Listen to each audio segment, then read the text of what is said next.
Assalamualaikum warahmatullahi wabarakatuh. Halo rekan-rekan mahasiswa Teknik Sipil Universitas Muhammadiyah Yogyakarta. Kembali lagi bersama saya Guntur Nugroho pada mata kuliah Statika. Kali ini kita akan membahas tentang konstruksi rangka batang yang akan kita hitung gaya-gayanya dengan menggunakan metode Ritter. Contoh soal yang kita gunakan pada pembahasan kali ini adalah sebuah truss. Teman-teman bisa melihat di sini. Ada truss dua dimensi di sumbu X dan juga sumbu Y, di mana truss ini menahan beban dari beban titik yang ada di posisi join A, kemudian join F, kemudian join G, kemudian join H, dan juga join B.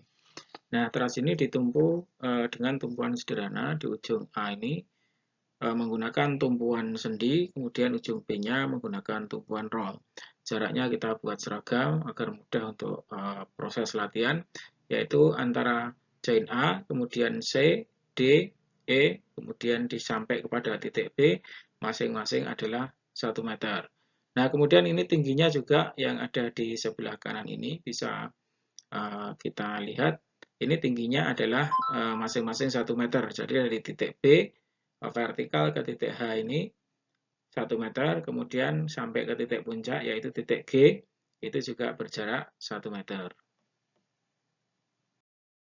Langkah yang pertama yang kita lakukan adalah kita menghitung reaksi tumpuan, baik tumpuan di titik A maupun juga tumpuan di titik B.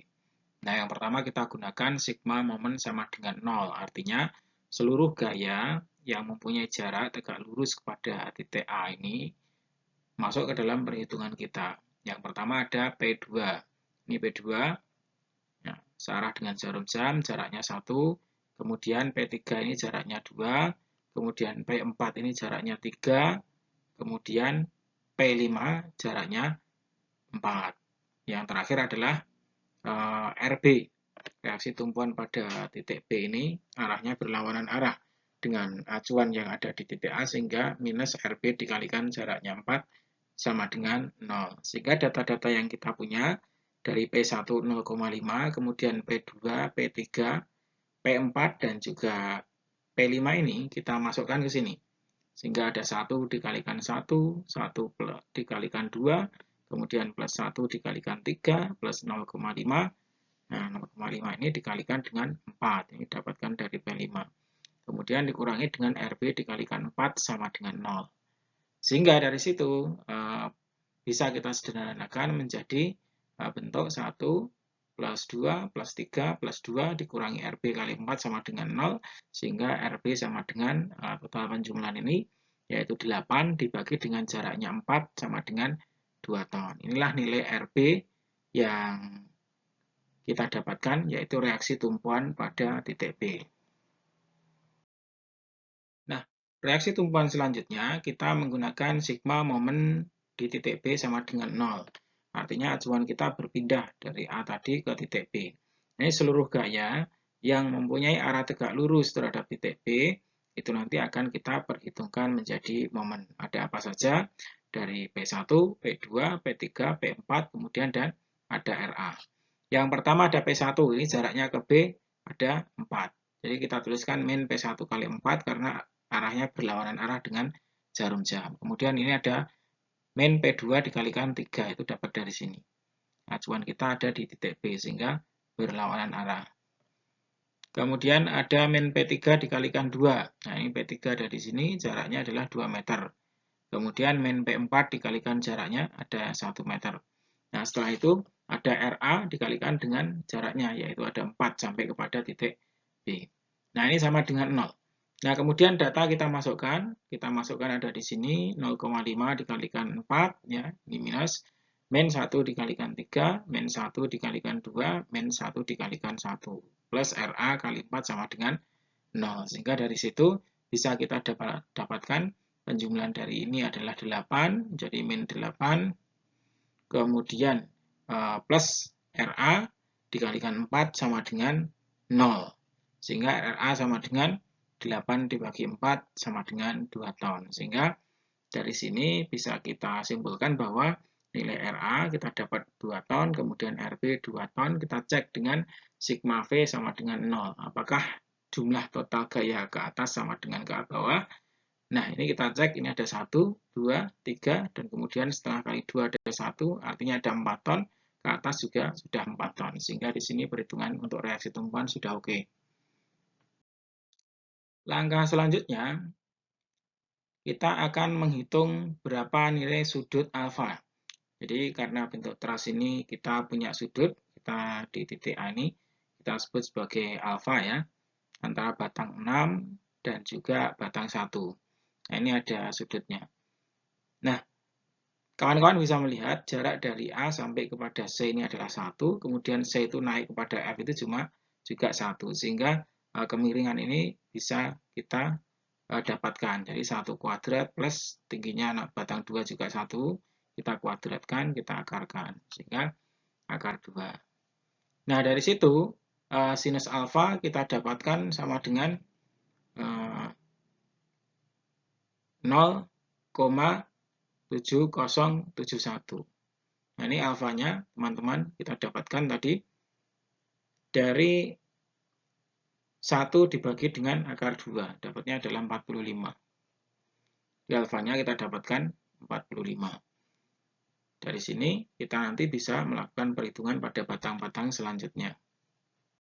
Selanjutnya, setelah menghitung nilai sudutnya, kita bisa melakukan perhitungan batang dengan menggunakan metode Ritter.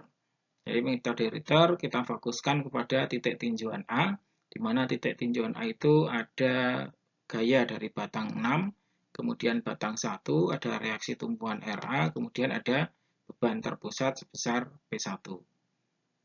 Nah, yang pertama yang akan kita lakukan adalah menghitung. Jadi, menghitung salah satu batang di antara 6 dan juga 1. Maka dari tinjauan titik A ini, kita akan menggunakan sigma momen di titik F sama dengan 0. Nah, sehingga hanya batang nomor 1 saja yang menjadi masuk pada acuan perhitungan. Karena batang nomor 6 nanti akan masuk kepada titik F ini sehingga tidak masuk kepada momen di titik F. Nah, kita dapatkan perhitungannya. Ini ada RA, kita kalikan jaraknya sampai kepada titik F ada 1. Dia positif karena searah dengan jarum jam, putaran jarum jam yang berpusat pada titik F. Kemudian ada min P1. Ini min P1, kita kalikan jaraknya juga 1 meter. Nah, itu sama dengan 0. Kemudian ada apa lagi? Ada batang yang nomor 1. Jadi ada S1. Batang S1 ini jaraknya adalah 1 meter. Ini ada batang S1, jaraknya 1 meter. Sehingga setelah kita dapatkan nilainya, kita masukkan RA sama dengan 2, kemudian P1 sama dengan 0,5. Nah, ini S1 dikalikan dengan jaraknya 1 sama dengan 0. Sehingga dari sini, teman-teman bisa mendapatkan angka bahwa batang S1 itu nilainya adalah 1,5 ton. Jadi kita sudah bisa mendapatkan nilai pada gaya batang 1. Selanjutnya, kita akan mencari nilai dari batang S6 dengan cara pada titik tinjauan A ini kita akan menggunakan sigma momen di titik C sama dengan 0. Sehingga nanti batang 6 ini bisa kita dapatkan. Nah, batang yang ke-6 ini karena arahnya itu belum sejajar sumbu X dan juga sumbu Y, maka kawan-kawan menguraikan dulu. Ini arahnya sumbu X, arahnya sumbu Y, kemudian yang ini adalah sumbu X. Nah, untuk sumbu Y itu ada S6 sin alfa, kemudian sumbu X-nya adalah S6 cos alfa. Nah, dari sini teman-teman bisa melakukan perhitungan dengan acuan titik C itu sebagai pusat momennya. Sehingga kita lihat ada RA, ini arahnya itu positif searah jarum jam, jaraknya 1, kemudian ketemu dengan min P1 karena arahnya berlawanan arah dengan pusat jarum jam yang ada di titik C. Jaraknya juga 1, jadi min P1 dikalikan 1, kemudian ada S6 sinus alfa. Jadi S6 sinus alfa ke atas ini. Ini arahnya searah ya, dari atas ke bawah, sehingga positif. Plus S6 sin alfa dikalikan jaraknya 1 sama dengan 0. Data yang kita dapatkan ada RA nilainya sama dengan 2, kemudian P1 ada 0,5. Nah, di sini sinus alfa sudah kita dapatkan angkanya 0,7071. Nah, ini kita kalikan 1 sama dengan 0, sehingga S6 bisa kita dapatkan ada min 1,5 dibagi dengan 0,7071. Dapatnya adalah minus 2,12 ton. Artinya batang nomor 6 ini posisinya tertekan karena kita dapatkan perhitungan dia minus. Setelah kita mendapatkan nilai batang S1 dan S6, selanjutnya titik tinjauan kita akan bergeser dari tadi titik A, maka kita masuk kepada titik C. Nah, di titik C itu ada batang S1, kemudian S3, ada batang S2. Nah, dengan mudah kita bisa mendapatkan nilai dari batang S3 dengan cara acuan momen kita berada di titik F. Seperti yang saya tuliskan, momen sigma momen di titik F sama dengan 0. Nah, sehingga di situ ada batang S1 dikalikan dengan jaraknya sampai kepada F ini adalah 1 meter. Kemudian juga ada batang S3. S3 itu dapatnya minus karena pusat putarannya adalah searah jarum jam yang berpusat di titik F. Sehingga dari kanan ke kiri, sedangkan S3 itu dari kiri ke kanan. Sehingga nilainya min S3 dikalikan jaraknya tinggi ini kita dapatkan adalah 1 meter. Sehingga S1 dikalikan 1, kemudian S3 minus S3 dikalikan 1 sama dengan 0. Sehingga S1 sama dengan nilai yang S1 sudah kita ketahui ya, 1,5. Kemudian nilai S3-nya bisa kita dapatkan. Nah, ini kita dapatkan nilainya 1,5 di sini. Nah, kemudian setelah itu untuk mencari S2, kita bisa menggunakan sigma momen di titik D sama dengan 0. Sehingga gaya yang ada di acuan C ini bisa kita dapatkan nilainya. Ada S2, sehingga bisa kita dapatkan S2 dikalikan dengan 1 sama dengan 0. 1 itu jaraknya adalah dari titik C sampai kepada D. Maka S2 nilainya adalah 0. Inilah batang yang sudah kita cari, yaitu S2 dan juga S3. Kalau S2 yang vertikal dapatnya 0, kemudian S3-nya 1,5. Selanjutnya, setelah kita mendapatkan data gaya batang S1, kemudian S2, S3, dan juga S6, maka kita selanjutnya bisa mencari dan bergeser ke kanan, yaitu mencari batang nomor 7 dan juga batang nomor 10, dengan cara menjadikan titik acuan kita itu pusatnya ada di F. Nah, di F ini ada batang 6, kemudian ada batang 2, kemudian ada batang 10, dan juga batang 7. Nah, untuk gaya-gaya yang tidak sejajar dengan sumbu X dan sumbu Y dapat kita uraikan terlebih dahulu. Misalkan di sini ada S6, kita uraikan ke S6 arah X, ini S6 arah Y. Kemudian di situ ada S10 ya. S10 kita uraikan ke S10X ya, pada batang S10 juga arah Y-nya juga kita uraikan. Nah, dari sini teman-teman untuk memudahkan perhitungan agar salah satu dari 7 dan 10 ini bisa kita dapatkan, maka kita bisa menggunakan sigma momen di titik G sama dengan 0. Sehingga nanti batang 7 ini tidak masuk kepada perhitungan. Sehingga yang ada adalah S6 dikalikan dengan jaraknya adalah 1, kemudian S6 arah Y ini ya, ini jaraknya adalah 1, kemudian S6 arah X ini juga jaraknya juga 1. Nah, kalau kita tinjau dari titik G, maka putaran jarum jamnya seperti ini. Sehingga untuk S6X itu positif, kemudian kita kalikan jaraknya 1, S6Y itu negatif, kita kalikan jaraknya 1. Kemudian setelah itu ada S10 arah Y. Jadi S10 arah Y itu juga negatif, kita kalikan jaraknya 1, kemudian S10 arah X itu juga negatif, kita kalikan dengan jaraknya 1, kemudian ada S2 ya. S2 ini jaraknya juga 1 meter ke sini, tetap negatif. Kemudian ada P2, nah P2 juga berlawanan arah, negatif ya, min P2 dikalikan dengan 1 sama dengan 0. Nah, kemudian dari situ kawan-kawan bisa memasukkan bahwa S6X ya, S6X itu merupakan fungsi dari S6 cos alfa, alfanya 45. Sehingga kita tuliskan di situ. Kemudian S6Y fungsi dari S6 sinus alfa, alfanya 45. Begitu juga yang S10 ini juga kita masukkan. Sinus alfa, kemudian cos alfanya 45. Dan P2-nya juga kita masukkan nilainya 1 sama dengan 0.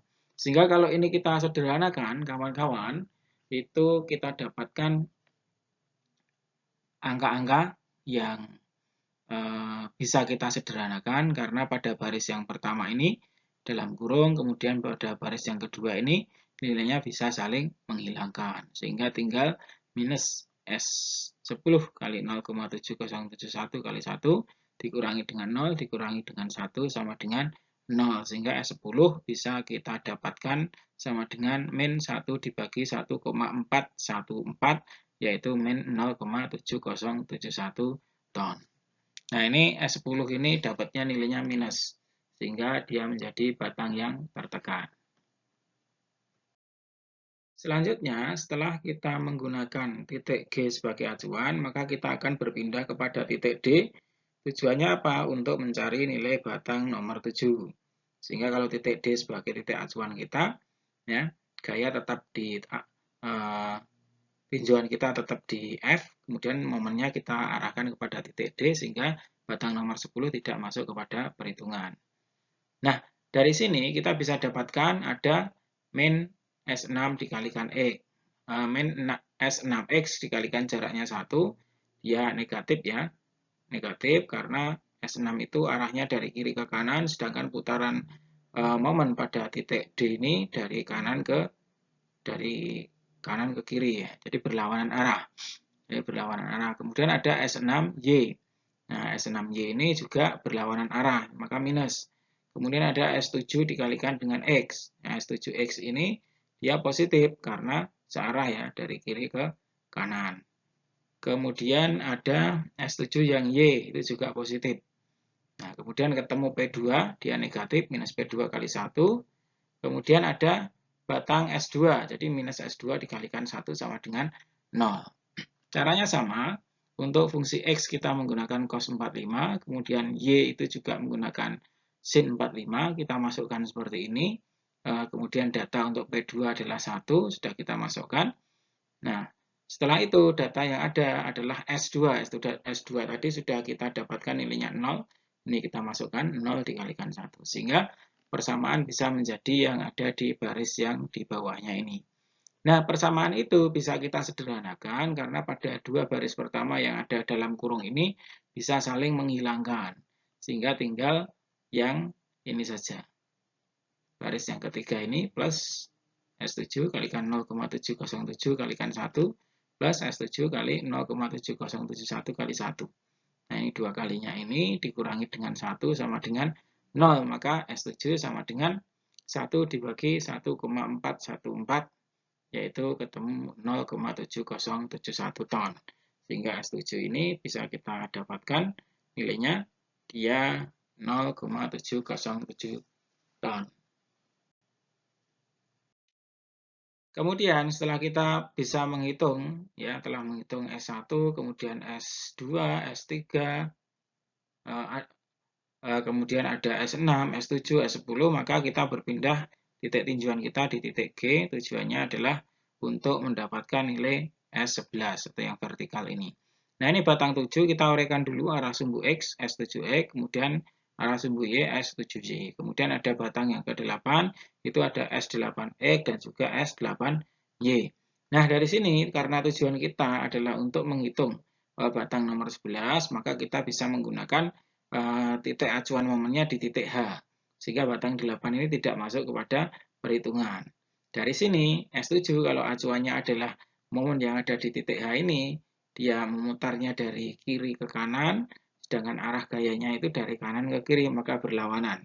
ada S min S7X, kemudian ada min S7Y, sama-sama berlawanan. Kemudian S8Y ini juga berlawanan. Jadi S8Y ini tidak masuk pada perhitungan ya. Maaf, ya S11-nya.